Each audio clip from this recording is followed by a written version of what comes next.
Hello दोस्तों, बहुत बहुत स्वागत है आप सभी का फिर से अपने इस नए वीडियो में। एंड आपको पता है कि पटना यूनिवर्सिटी में फॉर्म अप्लाई करने का जो डेट है ये एंड हो चुका है। अब इंतजार है स्टूडेंट्स को मेरिट लिस्ट का। मेरिट लिस्ट कब आएगा? चलिए, ये तो सिंपल सी पॉइंट है, कई बार वीडियोस में मैं आपको पहले ही बता चुका हूँ। मेरिट लिस्ट के बारे में तो बात करेंगे ही करेंगे। सबसे इंपॉर्टेंट इस वीडियो में ये बात करेंगे कि हो सकता है जो आप फॉर्म अप्लाई किए वो आप कई सारे चॉइस, कई सारे सब्जेक्ट आपने बताया है, कई सारे कॉलेज का नाम आपने दिया होगा। और अगर आपका मन करे, एक एग्जाम्पल के तौर पर समझते हैं, अच्छे से समझ में आएगा। मतलब मेन पॉइंट ये इस वीडियो में आपको समझाऊंगा कि मान लेते हैं कि आपने अप्लाई किया था बीए हिस्ट्री के लिए और आपने अप्लाई किया मगध महिला कॉलेज, आपने अप्लाई किया पटना कॉलेज, आपने अप्लाई किया बीएन कॉलेज। सबसे एक नंबर पे आपने रखा था पटना कॉलेज का हिस्ट्री पेपर और आपको मिल गया बैड लक से बीएन कॉलेज का हिस्ट्री पेपर। तो क्या आपको एडमिशन लेना चाहिए या नहीं लेना चाहिए?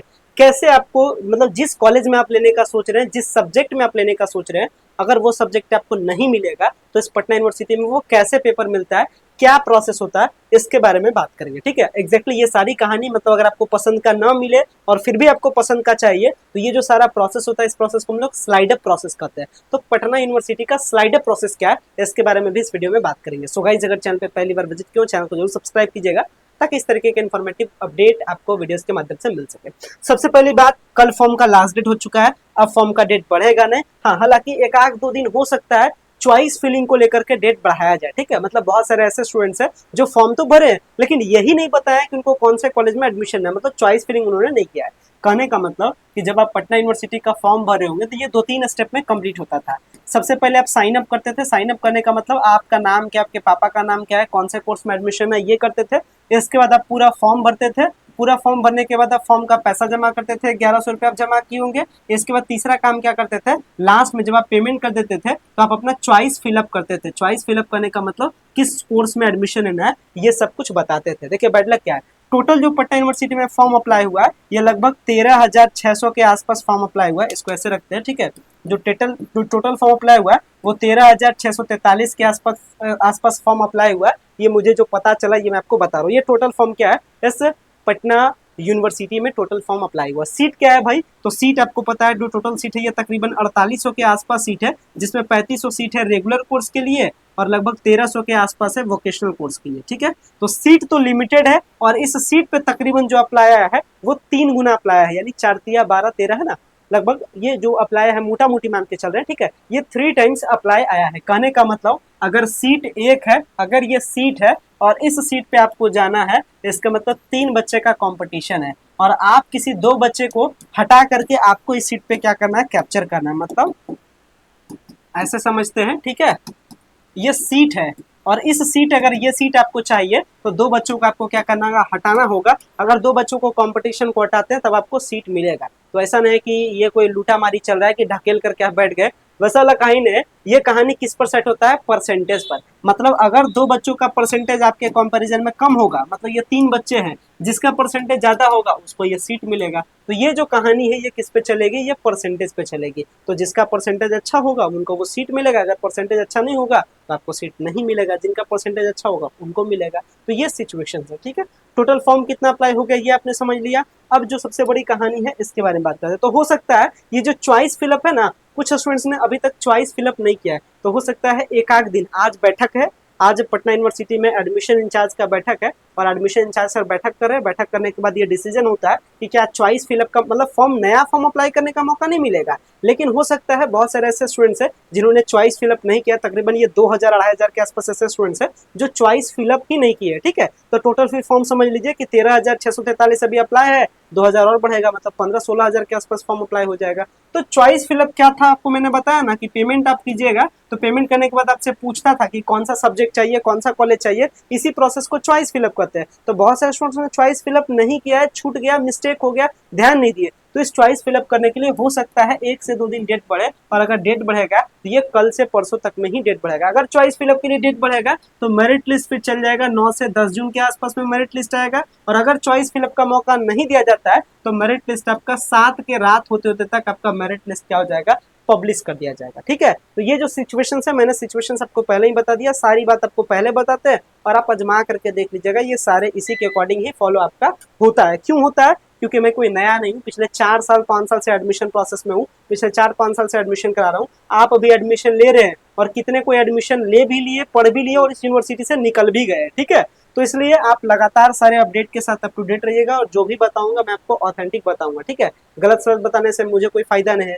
तो ऐसा नहीं समझिएगा, जो भी बताऊं उस पर अच्छे से ट्रस्ट कीजिए, उसके अकॉर्डिंग फॉलो कीजिए। चलिए, तो चॉइस फिलअप अगर आता है, जो स्टूडेंट्स चॉइस फिलअप नहीं किए वो चॉइस फिलअप इस बार जरूर कर दीजिएगा, नहीं तो मौका मिलेगा नहीं। चलिए, अब बताता है जब फर्स्ट मेरिट लिस्ट आएगा तो आगे की कहानी। फर्स्ट मेरिट लिस्ट आएगा तो आपको पता है मेरिट लिस्ट आपको पता कैसे चलता है, तो आप लॉगिन करते हैं और लॉगिन करके आप अपना अलॉटमेंट लेटर देखते हैं। क्या देखते हैं? Allotment letter. उस अलॉटमेंट लेटर में लिखा होता है कि आपको कौन सा कॉलेज मिला है, किस दिन एडमिशन लेने के लिए जाना है, ये सब कुछ।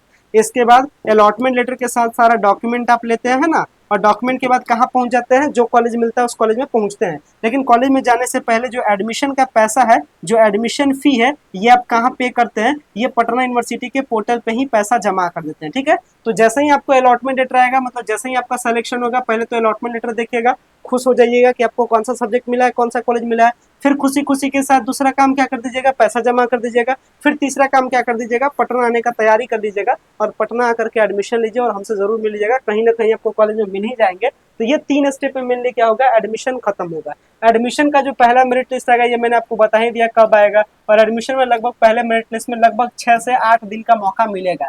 ऐसा नहीं है कि एडमिशन स्टार्ट हुआ और कहा जाएगा कि कल ही आकर के एडमिशन, नहीं, 6 से 8 दिन का आपको मौका मिलेगा। इसी तरीके से पहला लिस्ट आएगा, इसी तरीके से दूसरा लिस्ट आएगा, इसी तरीके से तीसरा लिस्ट आएगा। बाकी सीट बचा तो फिर लास्ट में चौथा लिस्ट आएगा, नहीं तो फिर एडमिशन क्लोज हो जाएगा। अब सवाल आगे आता है, मन पसंदीदा मिलने का बाद। मान लेते हैं कि एग्जाम्पल, ये मान लेते हैं ये अपना, ठीक है, मान लेते हैं ये अपना एक भाई है, इसको एडमिशन लेना है और इसने फॉर्म अप्लाई किया था कुछ इस तरीके से। सबसे पहले इसने दिया था पटना कॉलेज में हिस्ट्री, फिर इसने दिया था सेकंड में दिया था बीएन कॉलेज में हिस्ट्री, फिर इसने दिया था फॉर्म अप्लाई करने में तीसरा ऑप्शन पटना कॉलेज का ज्योग्राफी, और इसने फिर दिया था चौथा ऑप्शन में बीएन कॉलेज का ज्योग्राफी। एक छोटा सा एग्जांपल से समझाते हैं। एक्चुअली इसका मन में क्या है कि इसको पटना कॉलेज का हिस्ट्री चाहिए, ये इसने मन में प्लान बनाया। लेकिन जब मेरिट लिस्ट आया, जब पहला मेरिट लिस्ट आया, तो इसको बीएन कॉलेज का ज्योग्राफी मिल गया। अब ये क्या करे? एडमिशन ले या छोड़ दे, क्या होगा? तो यहाँ पे इस सिचुएशंस में, मतलब अगर आपको मन पसंदीदा नहीं मिलता है और अगर आपको चाहिए, तो वैसे सिचुएशन में ये जो प्रोसेस होता है इसको हम लोग स्लाइड अप कहते हैं, स्लाइड अप प्रोसेस। अब स्लाइड अप प्रोसेस होता क्या है? मतलब एक प्रोसेस होता है जिसको आपको फॉलो करना होता है, जिससे कि क्या हो जाता है, अगर आपको मन पसंदीदा चॉइस नहीं भी मिला है तो इस प्रोसेस से आपको मन पसंदीदा मिल सकता है। कैसे? समझिएगा। तो जैसे इसको मिल जाएगा बीएन कॉलेज ज्योग्राफी, तो करना क्या है ये आप भी समझिएगा। देखिए, जो भी कॉलेज आपको मिले सबसे पहले आपको क्या करना है, उसका पैसा जमा कर देना है और उसमें एडमिशन ले लेना है। मतलब सबसे पहला काम होता है पटना यूनिवर्सिटी में कि भाई आप एक सीट पकड़ लो, जो भी आपको मिले एक सीट क्या करो, पकड़ो पकड़ो। तो सबसे पहले आप क्या कर लीजिएगा? एडमिशन लीजिएगा। एडमिशन लेने के बाद में जैसे ही एडमिशन का डेट स्टार्ट हो जाएगा, एडमिशन होना स्टार्ट हो जाएगा, तो इसी जहां से आपने फॉर्म अप्लाई किया है वहीं पे स्लाइड अप का ऑप्शन आ जाएगा और आपसे पूछा जाएगा are you want to slide, ऐसे करके आपसे पूछेगा एक option, are you want to slide up, ऐसे आपसे पूछेगा। और इसमें 2 ही चीज रहेगा, यस और नो, यस और नो। मतलब अगर आप स्लाइड अप चाहते हैं तो यस कीजिए, स्लाइड अप नहीं चाहते हैं तो नो कीजिए। तो चूंकि अगर आपको मन पसंदीदा मिल जाए तो आप नो कीजिएगा, और अगर आपको मन पसंदीदा नहीं मिले तो एडमिशन तो ले ही लीजिए और उसके साथ में तुरंत आइए और पोर्टल पे आकर के यस कर दीजिए। कहाँ यस करना है? तो ये लॉगिन करके जहां से एडमिशन के लिए फॉर्म अप्लाई किए वहीं से स्लाइड अप का जब ऑप्शन आएगा, वीडियो बनाएंगे, बताएंगे कैसे स्लाइड अप करना है, तो स्लाइड अप कर दीजिएगा। तो उससे कि क्या होगा, जब दूसरा मेरिट लिस्ट आएगा तो हो सकता है आपको पटना कॉलेज का ज्योग्राफी मिल जाए, या हो सकता है बीएन कॉलेज का हिस्ट्री मिल जाए, या पटना कॉलेज का हिस्ट्री मिल जाए। मतलब हो सकता है आपको ऊपर वाला मिल जाए। अगर कट ऑफ मैच करेगा तो नहीं मैच करेगा तो आपका ये ज्योग्राफी रखा हुआ रहेगा। ऐसा नहीं है कि आपका ये भी सीट चला जाएगा, नहीं, जब तक आपको कोई नया ऊपर वाला पेपर नहीं मिलेगा ये वाला सीट आपका रहेगा। और अगर आपको नया मिल जाता है तो फिर एडमिशन लेने की जरूरत भी नहीं है, आपका ऑटोमेटिक एडमिशन ट्रांसफर हो जाएगा। तो ये जो स्लाइड अप प्रोसेस है ये आपको भी मैंने बता दिया, पटना यूनिवर्सिटी वालों आप लोग को भी बता दिया, पाटलिपुत्र वालों को भी बता दिया। स्लाइड अप प्रोसेस बहुत इंपॉर्टेंट होता है और ये स्टूडेंट्स अक्सर नहीं जानते हैं, जिसके कारण से कभी कभी मिस्टेक क्या करते हैं कि जो मिला उसमें भी एडमिशन ले लेते हैं, ना इधर के रहते हैं ना उधर के रहते हैं, बाद में अटक जाते हैं, तो फिर हम लोग कुछ कर नहीं पाते हैं। ठीक है, इसलिए पहले ही मैंने आपको अपडेट दे दिया। बाकी अगर आपको किसी भी कॉलेज किसी भी सब्जेक्ट में एडमिशन न रहे पटना वुमेन्स कॉलेज में, तो आप डायरेक्ट हमसे कॉन्टैक्ट कर सकते हैं 9065179925 पे, और क्या कर सकते हैं आप एडमिशन रिगार्डिंग किसी भी प्रकार का हेल्प आप क्या कर सकते हैं, पा सकते हैं। ठीक है, उम्मीद करते हैं सारी चीज़ों को आपने समझा होगा। आने वाले टाइम में जो भी आपको प्रॉब्लम होगा सारे प्रॉब्लम पे मैं आपको सॉल्यूशन दूंगा, वीडियो बना करके दूंगा। तो अगर आप चैनल पे पहली बार विजिट किए हो, चैनल को जरूर सब्सक्राइब कीजिएगा, ताकि इस तरीके से आपका हमारा साथ दोनों का रहे और आपका भी काम हो जाए और हम भी क्या करें, आपके लिए सपोर्टिव हो जाए। मिलते हैं आने वाले वीडियोस में नए कंटेंट के साथ। फिलहाल मैं इस वीडियो को मैं एंड करता हूँ। So much, thank you.